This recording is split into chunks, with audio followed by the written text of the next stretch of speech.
Words are singularly the most powerful force available to humanity.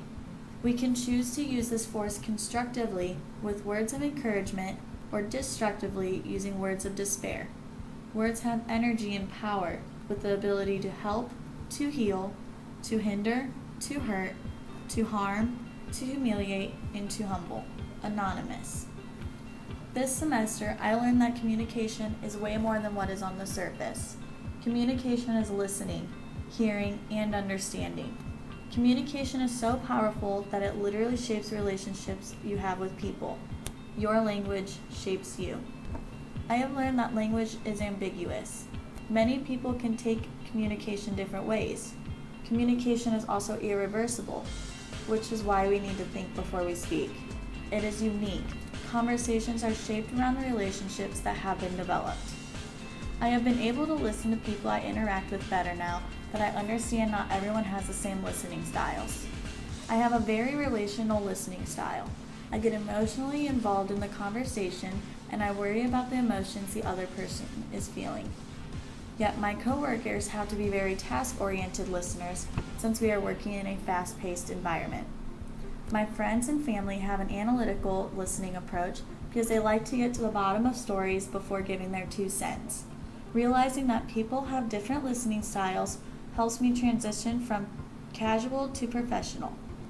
I also know how to explain myself in certain situations that will help benefit the listener the best. The most important thing, in my opinion, that stuck out to me was how I was going to express myself during a conflict. This is especially important for the future because we can approach disagreements in a more controlled way, whether it is at the office, at home, or at the store.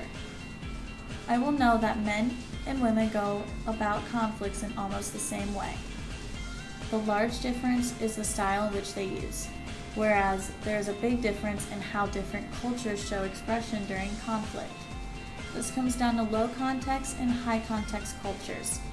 Straightforwardness may be okay in North American and in Western Europe, but it would be rude and disrespectful in many Asian cultures. This will come out exceptionally handy when I am older, since disagreements and conflicts are unavoidable. I definitely think that a difference will be made in communities if everyone learned the ins and outs of communication.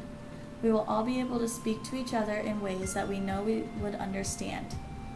We would be able to recognize the difference between high and low context. We would have open-mindedness to gender identities and sexual orientation.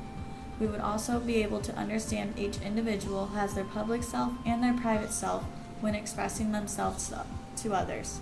We would be able to understand the building blocks within our own bodies.